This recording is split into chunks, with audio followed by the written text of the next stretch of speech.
Oi pessoal, bem-vindos ao nosso terceiro módulo e hoje a gente vai falar o desafio, que é a gente entender que método é diferente de ferramenta. Inclusive eu acredito que mais importante do que a ferramenta é o método e o meu objetivo hoje é que vocês entendam o porquê.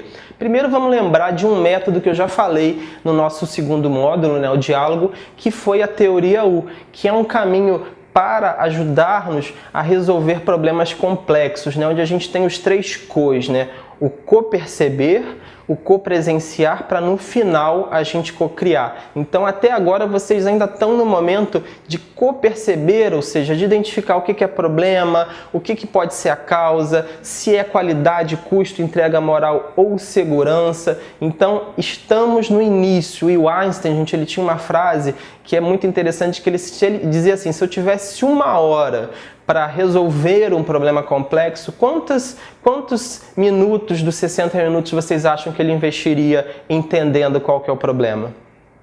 De 60 minutos, quantos minutos ele investiria? Einstein dizia que ele investiria 55 minutos. Gente, Einstein, ele, como nós aqui na Gestão pela Qualidade, ele acredita muito no poder da gente entender qual é o problema certo. Então é isso que a gente vai fazer hoje, definir um método para depois quais as ferramentas utilizáveis para atender essa solução. Vamos olhar agora aqui no nosso slide, vocês estão vendo um frame que mostra o que pode ser problema, o que pode ser um método para resolver esse problema. Então olhem essa situação, digamos que vocês fossem convidados para serem consultores, Você foi contratado ou contratada para resolver o problema que está nessa imagem. O que você diria que é o problema dessa organização? Escreva aí no papel, Pega um papel e uma caneta agora, e se você tivesse assim que investir a sua consultoria em uma proposta, qual que é o problema que você está percebendo nessa imagem? E depois que você entendeu qual que é o problema aí, proponha um método para resolver esse problema. Então escreva esses dois itens no papel, o problema nessa organização e o método que você utilizaria.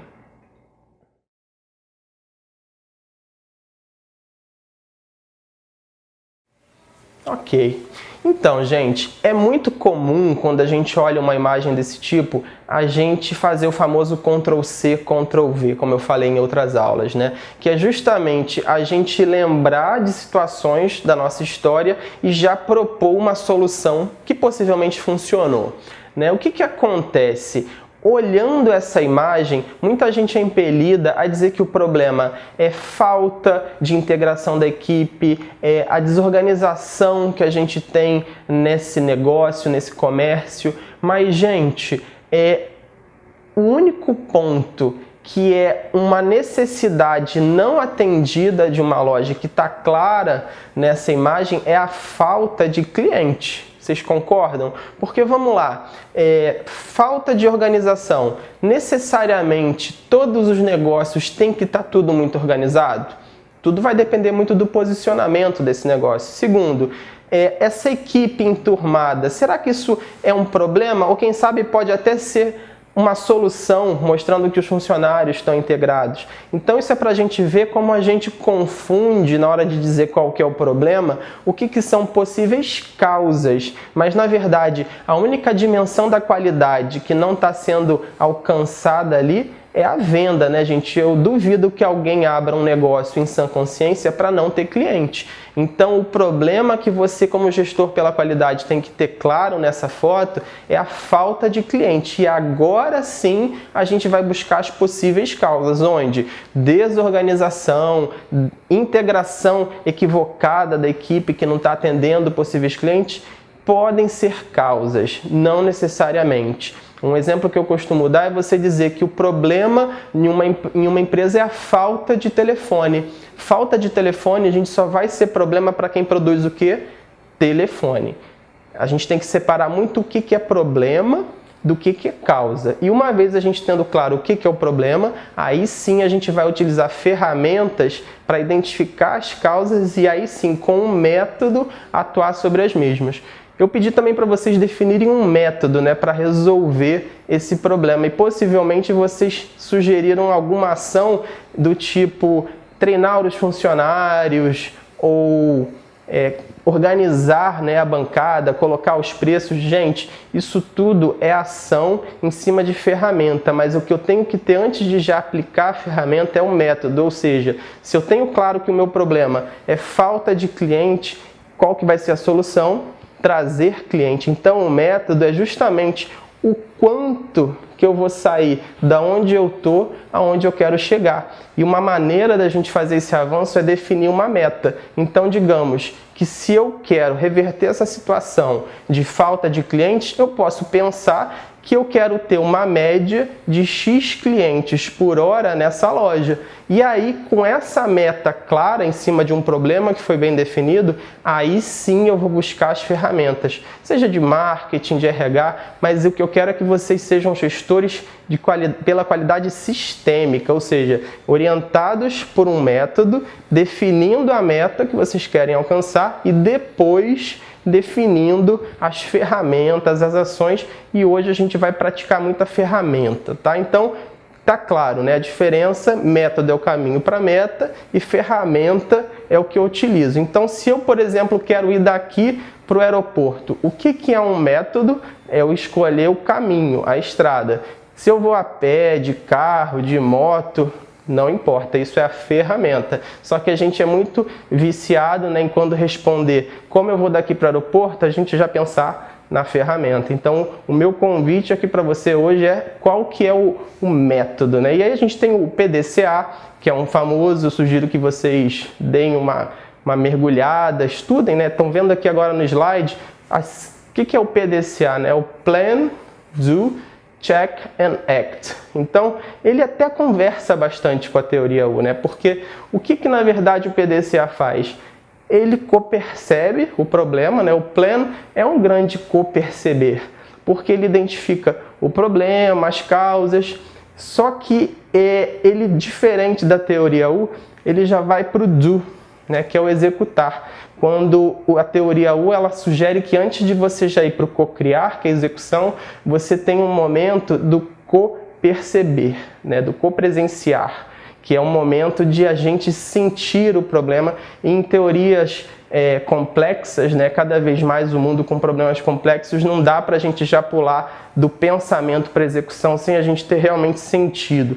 E é isso que a gente vai ver também no módulo, ok? Então, já falamos de problemas, né, que são necessidades de clientes não atendidas, de causas, que são justamente os fatores no processo que causam esses problemas, o método, que é sair desse problema para onde eu quero chegar, definindo uma meta, né, e uma boa meta, a gente fala que uma boa meta ela é SMART, né, então vai aparecer aqui agora na nossa tela. O que é uma boa meta, né? SMART, S de específica, M de mensurável, A de alcançável, R de reliable, ou seja, de algo que me realiza, né? Que atende às minhas necessidades, e T de temporal. Então vamos lá, você que quer fazer uma viagem, minha meta é conhecer um país internacional. Isso é uma boa meta?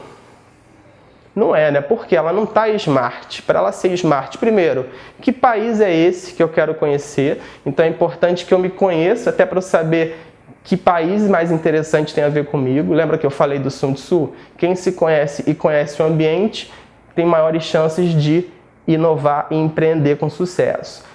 Ok, então eu fiz um exercício, eu me conheci, eu sou uma pessoa que quer conhecer um lugar muito moderno, defini que eu quero ir para Tóquio.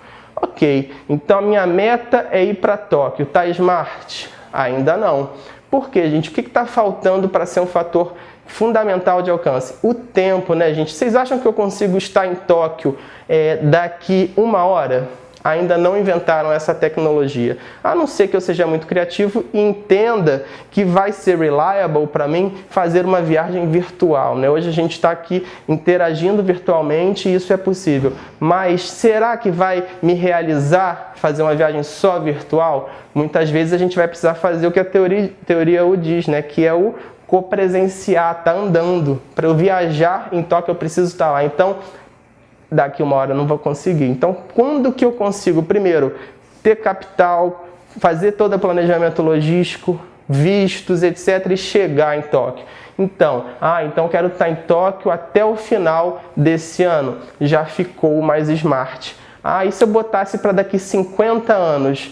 Aí é o que a gente chama de meta frouxa. Poxa, será que eu vou esperar 50 anos para visitar Tóquio?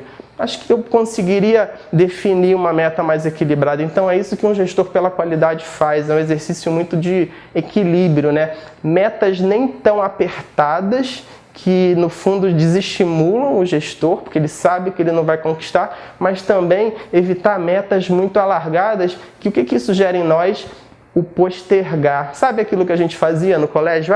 Esse trabalho eu consigo entregar ele mais tarde. E aí depois a gente vai fazer o quê? Faltando só um dia. Então, gente, um gestor pela qualidade, depois que ele identificou o problema, ele precisa definir essa meta SMART para ele sair de onde ele está no problema até um ponto onde ele quer chegar. E feito isso, ele vai escolher as ações, as ferramentas, mas lembrem-se, gente, saiam só do cabeção, tem que gastar sola de sapato. Então tem que conversar com as pessoas que vivem aquele problema, prototipar soluções, né? Eu falo muito do nota 6, né? O ser humano geralmente ele é binário, ou ele faz perfeito, ou se não está perfeito ele não faz nada. No mundo de hoje, gente, a gente está precisando muito dos tons de cinza, não dá mais para ficar no preto ou branco. Então, experimenta uma ação rápida, lê um artigo, conversa com uma pessoa, isso é o que a gente chama de quick win, ou seja, ganho rápido, né? Vai fazer com que você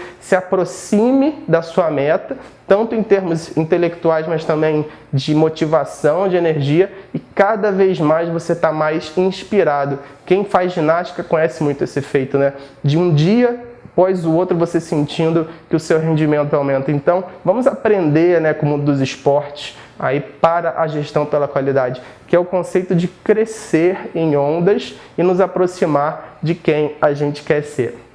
Agora a gente vai falar de ferramentas, tá, pessoal? Vamos ver aqui na nossa tela, a gente está vendo uma ferramenta que eu gosto muito, a ferramenta de priorização. Vejam nessa tela, a gente tem aqui 4 quadrantes, né? A gente tem dengues, os tigres, as moscas e as joaninhas. E aí eu pergunto para vocês, qual desses 4 ofensores mais pode causar problema para a gente? A gente tende a imaginar que é o tigre, né? Porque o impacto dele é muito maior. Mas eu te pergunto, qual é a probabilidade de nesse exato momento entrar um tigre aí onde você está vendo esse vídeo? É mínima, né, gente? E até se ele entrar, a gente ainda dá um jeito de escapar. Mas e a o famoso mosquito da dengue? O Brasil há tempos passa por isso, gente. E quem já teve dengue sabe que o impacto também é muito alto. Então, essa matriz ela convida a gente a considerar 2 variáveis na hora de priorizar um problema, ou seja, a probabilidade daquilo acontecer e também o impacto. E com isso a gente vai priorizar as nossas dengues e isso serve, gente, como uma ferramenta também de gestão do tempo, né?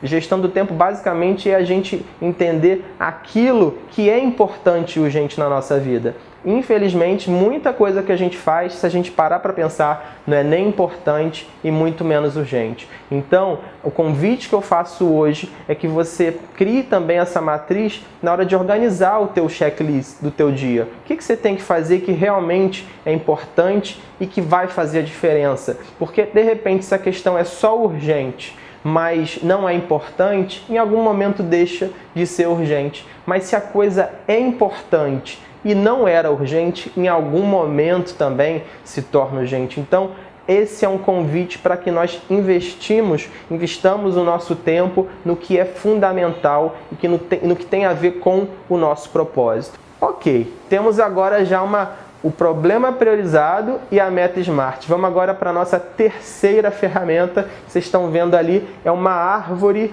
de priorização desse problema. Porque o que vocês estão vendo? Vou dar um caso para vocês que eu realizei uma consultoria, uma vivência que eu tive.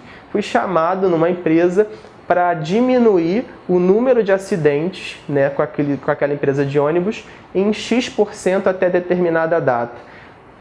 é muito amplo. Qual foi o exercício que a gente fez ali de quebrar esse problema em estratos? Então a gente começou a questionar quais dias que tinha mais acidente de trânsito, que tipos de acidentes aconteciam mais, em que locais. E quando a gente fez essa árvore, a gente começou a perceber que sextas-feiras eram dias críticos, batidas eram as evidências mais comuns e numa determinada esquina aqui do Rio de Janeiro. Então vocês percebem que fazer um plano de ação para atacar esse pequeno problema é muito mais assertivo do que eu fazer um plano muito genérico. Então essa matriz, essa árvore de decisão, ela ajuda muito a gente a encontrar o pequeno problema fácil.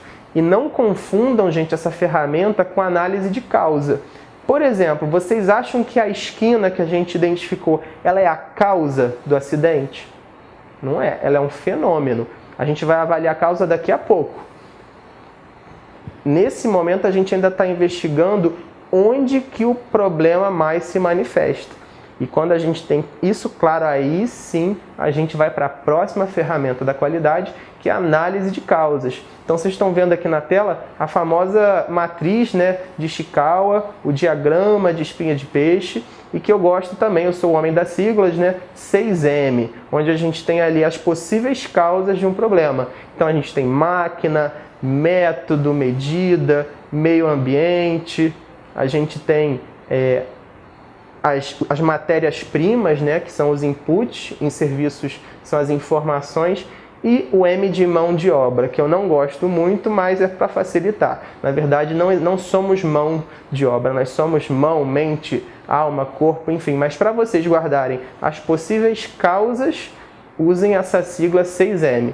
E lembrando do vídeo passado, qual que é a sigla para problema? QCEMS, qualidade, custo, entrega, moral e segurança. E o que causa problema no QCMS? O 6M. Mão de obra, método, máquina, medida, meio ambiente e matéria-prima, ok? E agora a gente vai falar de outra ferramenta que vocês estão vendo ali no nosso quadro, que é a análise dos 5 porquês. Eu costumo dizer que isso é a técnica da criança, A gente usava isso muito quando a gente era mais novo, que é o porquê. Então, digamos lá no acidente de ônibus que a gente estava priorizando, eu identifico que o fenômeno é sexta-feira batida numa esquina, eu faço uma espinha de peixe e vejo que a causa é a falta de uma sinalização, e aí, em vez de eu já fazer a ação nessa falta de sinalização, eu fico perguntando por que falta sinalização? Porque o poder público não fez um projeto. Por que o poder público não fez o projeto? Porque a gente não votou direito. Por que a gente não votou direito? E aí, gente, tem uma hora que a gente vê que todos os problemas do mundo recaem onde? Em educação, em cultura. E aí vocês estão lembrando do outro vídeo onde eu falei que tudo começa com uma atitude de qualidade, Cultura, gestão, qualidade, para no final a gente ter inovação. E aí, agora a gente está muito mais preparado para saber qual que é o X da questão, o que a gente chama de causa raiz. Então vamos para a nossa próxima ferramenta, vocês estão vendo ali no quadro, que é a GUT. A partir de todas essas causas que a gente identificou, tem algumas que são mais graves, urgentes e que têm tendência a piorar. Então a gente atribui notas onde aquelas causas que forem mais graves, urgentes e com tendência de piorar, elas são priorizadas. E aí no nosso próximo vídeo eu vou ensinar para vocês como fazer um plano de ação efetivo. Então, gente, tivemos agora aqui nesse módulo o momento de priorizar quais são os problemas e as causas para a gente atacar. E convido você agora a voltar para o teu estudo de caso e utilizar as ferramentas, tá, gente? A melhor maneira de aprender qualquer coisa na vida é praticando e ensinando. Então, pega, rabisca, faça um protótipo do que é o teu problema e causa, dialoga, lembra dos stakeholders, e depois, se puder, ensina isso para alguém. Tenho certeza que você vai saber um dia até isso mais do que eu. Eu vivo aprendendo e convido vocês também a fazerem esse caminho. Boa sorte!